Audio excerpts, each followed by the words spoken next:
So, for quite some time, I wanted to do a video in regards of aesthetics, especially considering the internet and the place aesthetics have in today's understanding of the world, I think. Um, Firstly, I'm doing this video in English because I actually want this video to reach a broader audience, but also because I already did a video like that before with a friend in Portuguese, so I'm just like explaining the same thing twice, but on a different language, in this case being English. And yes, I was talking about aesthetics. There is something today that regards to aesthetics that is, in my opinion, very dangerous.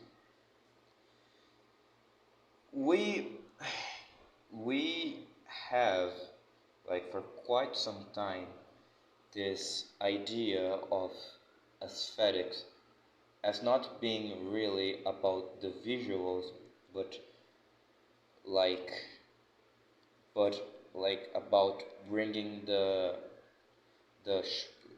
raw sensation of something. What do I mean with this? I mean that, like, for example, we today have funk. For example, funk is a musical genre that, like, focuses on sheer and raw violence at times, and like it's nothing more than like violence noise, like and it just stays like that. It's just like really simple, easy to understand music that makes you go wild. Yeah. And like before we had this thing that, like for example, like, what do I mean with this? Like, we have the we always had, you know, this vision of violence, especially regarding to like young people and all that type of stuff. So like we have funk today, but like before we had like things like new metal, for example. So like new metal is violence.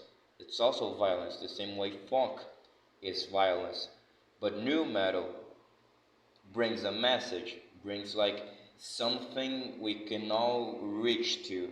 So like it's about violence, but it's not only the violence. It's like doing something with violence. In this case, it's like about revolution or standing up against society, you know.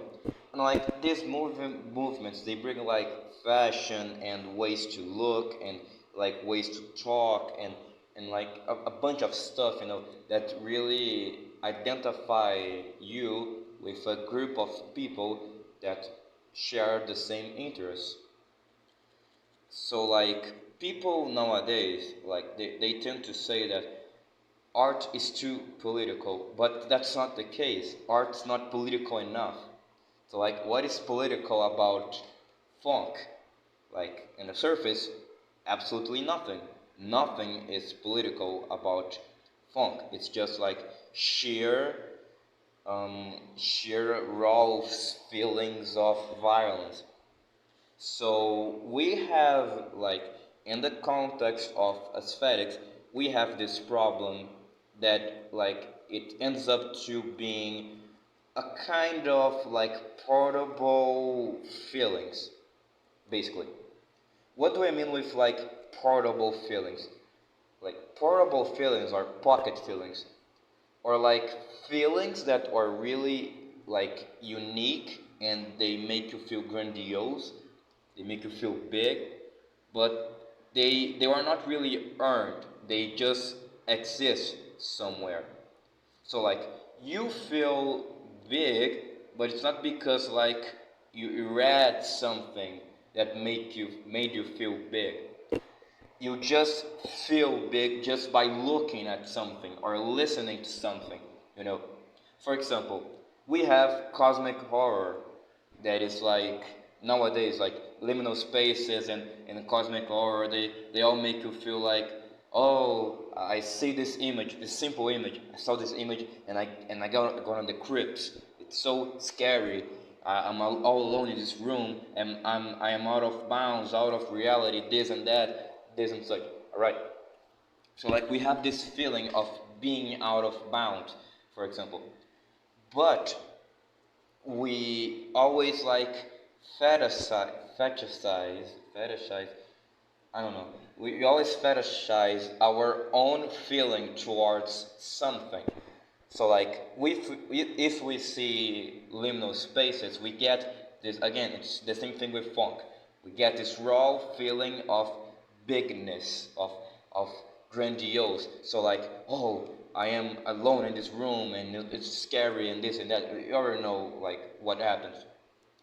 So like we get this right, but like the thing is with liminal space, for example, if we are talking about the pocket feeling, like you get a feeling just by looking at something, this means that like when you, for example, when you get bored at looking at something, like it just doesn't make sense to you anymore, like what happens is that you're going to grow tired of it.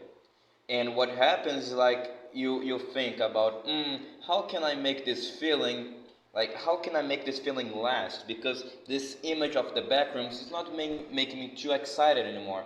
What can I do? Well, you can, I don't know, make liminal space with like monsters, or liminal space with a bunch of levels, and liminal space level 1, level 2, and level 3, level 4, and liminal space with the party goers, liminal space with monsters and all that type of crap. So like you're making the same thing, you're making it like you're trying to make it like easy to grasp, and you see just one image and oh, the creeps. But like now you have to put on a little bit of the effort to understand it, but it is still pocket feelings. They still are trying to give you pocket feelings.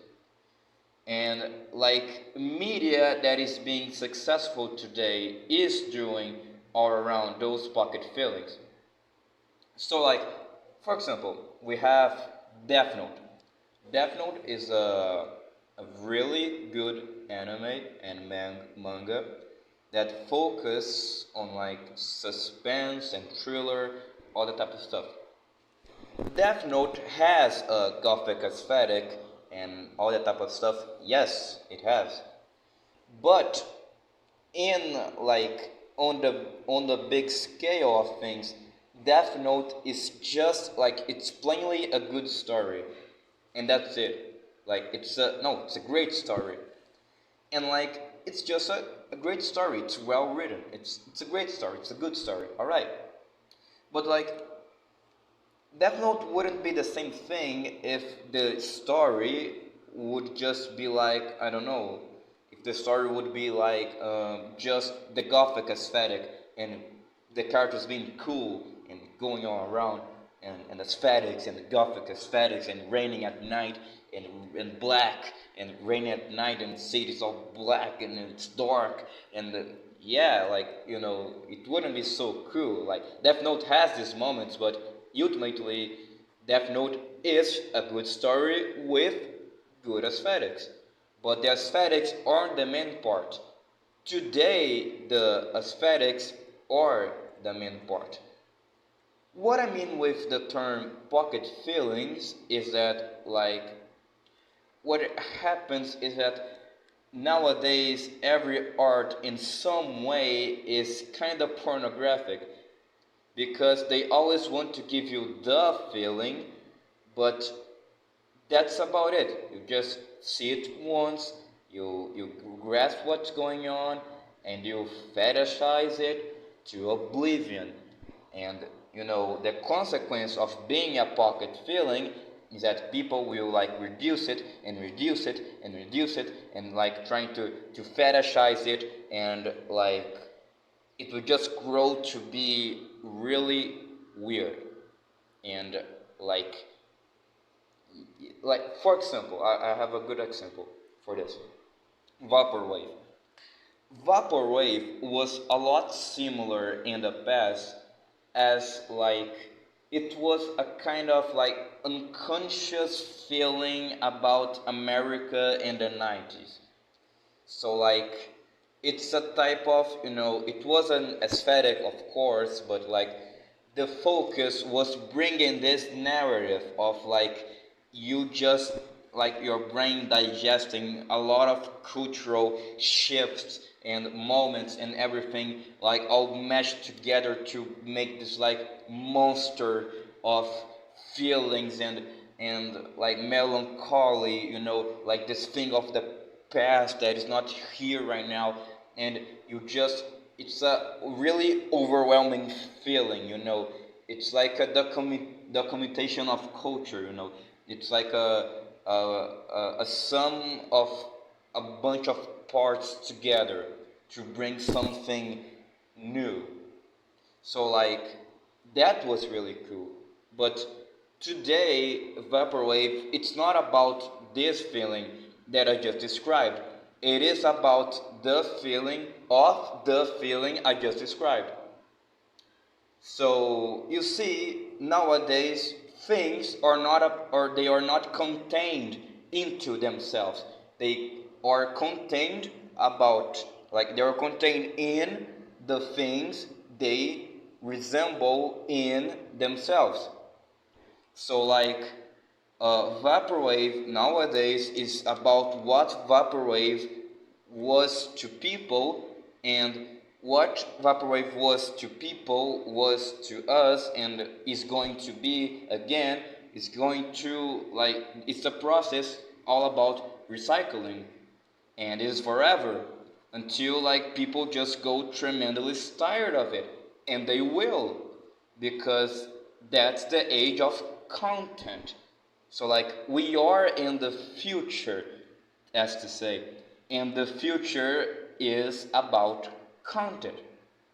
It's about recycling things. It is about things in itself, in itself, in itself, in itself, in itself. And how can we make this feeling more like grandiose, bigger, and more overwhelming? And how can we make things more about the feelings they get? And it's all about feelings everywhere and feelings everywhere. And like we think that we grasp a lot of what aesthetics is like. We think that we know what aesthetics actually are, but we don't. We just have a bunch of those names that doesn't make any sense. So like, for example, bimbocore. Bimbocore is a real thing. You can search it up, bimbocore. But is bimbocore an actual music genre? No, it's content. It's not something. It's just content. It's literally something to be consumed and forgotten. Because what is bimbocore? What is this supposed to be? It's literally nothing. It is the, I don't know, the feeling of being a bimbo. Okay, you can like celebrate the feeling of being a bimbo, but what is this? Internet core. What is the internet core? What part of internet is core? Like, what is that you are actually talking about? It's nothing. It's just an idea. It's just a feeling. So like internet core, it's about the internet and me inside the internet, and the internet going all around me, and it's me and this and technology, and like early 90s internet with early 2000s internet of me and there. It's just like an infinite process of self-identification. It's nothing beyond an infinite process of self-identification with the aesthetic that in itself is nothing more than just feelings about a feeling of something. So like we aren't seeing real things anymore.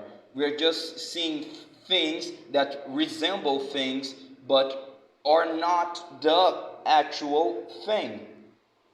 So like, and this is a consequence of natural consequence of content, you know. So like, for example, another example I can give to this, like we have no we have I don't know why I said it. Like I saw this video like Aphex Twin wouldn't be heard today, and like the guy on the video said like basically the same thing. Aphex Twin is not counted, but like we still have a lot of Aphex Twin stuff on YouTube. But what is Aphex Twin stuff? Well, Aphex Twin, I'm sorry, Aphex Twin stuff on YouTube is Aphex Twin content. And that's it. It's not about the real Aphex Twin. It's what people think Aphex Twin is. But it's not really about him. It's about what Aphex Twin like represents to people. I don't know. But like you see, for example, we have a lot of songs that relate to him, a lot of remixes and all the type of stuff. Like I don't know, Mario 64, but with like no Aphex Twin, but like with Mario 64 instruments and stuff like that. And yeah, this is fine and all, but this is not about like the real Aphex Twin, and this is not about the real Mario 64. So like what ultimately happens is that people really wouldn't listen to Aphex Twin today, because like if Aphex Twin came out of nowhere to say, hey, I am Aphex Twin, I am an original artist and I do good stuff and my art is good, like would people listen to him? No. You know why? Because everything today has to resemble something that already existed in the past. So everything today is content because everything is recycled upon things that already existed. So like the only art we are receiving is literally going to be things that already existed but don't exist anymore. And all the new things we are going to get are like interpretations of feelings that those stuffs uh, bring it to us but doesn't bring anyone. So like again, it's the pocket feeling. It's about art in itself. I mean, it's not about art doesn't exist in itself anymore. It has to resemble something. And like the worst part is this happen like this was an ongoing process. So like for example, we have creepypastas that was like stories that try to to recycle this childhood feeling. Like a lot of creepypastas were about old games after all. So like the sheer concept of creepypastas are already a form of recycling, right? But like the creepypastas like kind of evolved to be analog horror, and like analog horror, they fit into this like easy to describe feeling of bigness.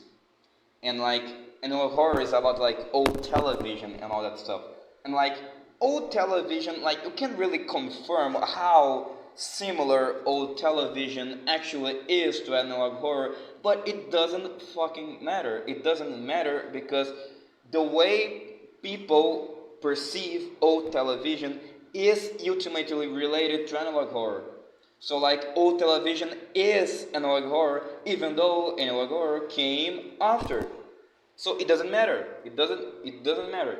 So like nowadays, analog horror is about analog horror. It's about the feeling of analog horror, but it will never be about itself, and it can't be about itself because it is not content. It's too boring. So like for example, a thing that happens like with with like my idea of this scale going on. Like, we have to think, are we prioritizing actual good stories, or are we prioritizing the feeling the stories give to us? So like, that's something I would always think about. Like, are we like actually going all around like seeing good stories, or like, or good stories nowadays like too boring? Like, good stories nowadays have to bring this feeling, you know. And the thing about feeling, especially, is because we like, thanks to capitalism and all that stuff, that all that type of stuff, we don't have much time to engage and produce some things that are not counted. So like, in a way, funk and horror and all that type of stuff, or like just ways to, like, for me it's just ways to cope with capitalism, because you don't have time to produce something, so you have to get the feeling of something as quickly as possible. So like, those feelings we get with analog horror and all that type of stuff, like, we already got this feeling a lot in a lot of books and movies and TV shows and yeah. But like, we don't have time for this anymore, so we have to spend time actually like producing this climax, like this quick feeling of a way, the uh, the quickest as possible, as to avoid spending too much time, wasting time, not, instead of working, actually watching and engaging with TV shows and all, and yeah, those type of things. So this is like, in a way, this is a natural like consequence for me of capitalism. As we don't have time to actually produce real stuff, we are trapped in content and like things that bring our attention span and everything. And like, if the future is something, the future is going to be this, because this is like, in a way, it's already a type of mass control, that, it's a natural result of capitalism, in a way, or literally, I don't know. But uh, it's it's hard, because even though it's not something that, this whole aesthetics thing is something that I can get behind, it is still something I can sympathize with, regarding, this thing about this capitalism um, thing. So like, good art today would have to be something that brings this scale of grandiose, and that, is a good story at the same time, but it's not like a too complicated story. You know what I mean? So like, for example, this happens all the way like to the 90s, for example, Evangelion. It's, for me, Evangelion is more relevant today than ever, because in a way, Evangelion was so ahead of its time, in the sense that Evangelion created this like grandiose aesthetic, and this aspect of end of the world, and esotericism and religion and all that type of stuff coming together. So like, in a way, Evangelion is like really popular today, even because it brings this type of feeling around. But like, I believe Evangelion at least to be, I don't know, a little more sincere to this than, most things, because Evangelion has all the image, but it's really well done. But today we have all that type of this imagery, but it's not really well done. It's just like the rawest possible, but they don't really care about the raw quality and technique and all this stuff. So like, with Evangelion, they really have this like this grandiose feeling and esotericism and all, but it was is still what how do I say it?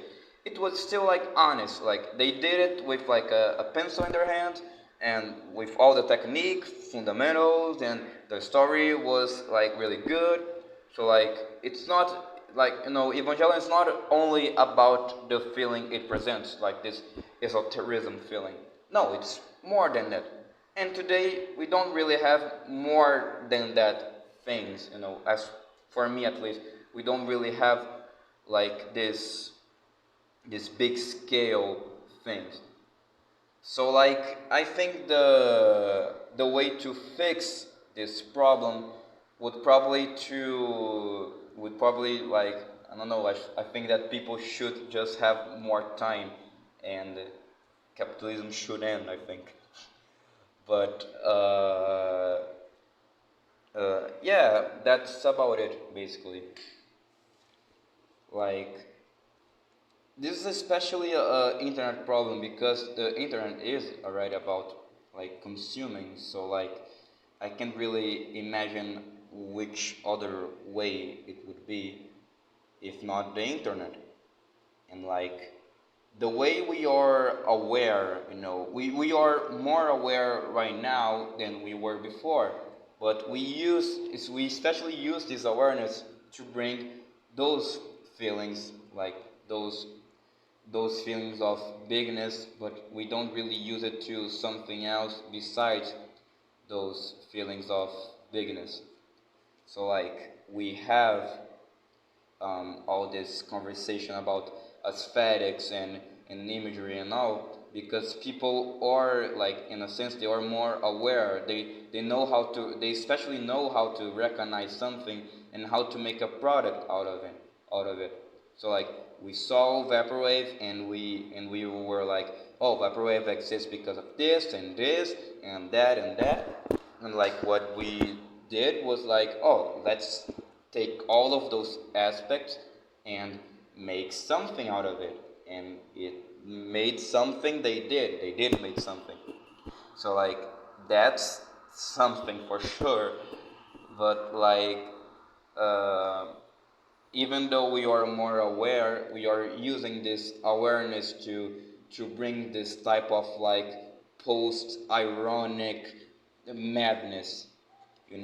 For example, we have knowledge, we have like I don't know, we have knowledge about religion, but people would be like esoteric about it. So oh, it's about the imagery and all the forms coming together, and it's about the looks of it. And people are especially good into making things look special, and that's it basically, because there's nothing more to it than the things looking special. And like what I think will happen will like if you want to be a successful artist, you have to balance the show, the raw feeling of the feeling you want to give and the actual narrative. For example, we have Machine Girl. Machine Girl is in as almost like funk in a way, because Machine Girl also gives this feeling of like madness and away and violence and all that type of stuff. But like Machine Girl is also a machine. Machine Girl is also like an amalgamation of like nerd culture in a sense. So like Machine Girl represents something, and that's something really good. In a sense, Machine Girl really represents something that exists, and that something is the the how do I put it? The this culture around nerdness and games and anime and all that type of stuff. So like in a way, Machine Girl is like today's new metal, but like ultimately it is conveying the feeling, and a way that you can like put differentiate the difference between today's art and like old art is like reading comments about what people has to say about given art, and what they have to say is always something in the lines of, oh, this thing makes me feel this and that, and these things makes me feel this and this, and I feel like I'm dreaming, and I feel like I have memories that don't belong to me, and I feel like I'm going to explode, and I feel this and I feel that, and I feel like God, and you know, it's all about feelings. I get to see this, I get to see that, I am on this place, I am on that place, and you know, again, it is a pocket feeling. So like it is about the feeling after all. So they will comment about the feeling. The feeling is really important. So like we have like James Ferraro. We have James Ferraro. That is an artist that like makes stuff similar to vaporwave and like post ironic things. I don't know how to catalog, but it's like imagine like post-ironic internet. You know, yeah, it is like it's like Limpopo in a sense. Limpopo is also a post-ironic artist, I think. So like we have this post-ironic things, and what they make you feel is especially this, like, oh, I am on this, I feel this and that, and this should play on a rave back in the 90s, back in the 2000s nerdcore. Why I want to listen to this while playing my PlayStation and my Jet Set radio and my machine girl with the Jet Set PlayStation 1 and PlayStation 1 with PlayStation 2 and Xbox new wave of play Xbox, and you know, it's just a madness feeling combining a bunch of stuff that doesn't really make sense, but we try to make sense out of it. But yeah, so we still have this, like it's all about what the thing makes you feel, but it's not about the thing in itself. And don't get me wrong, I actually like some of these songs because I also like the feeling after all. I really do.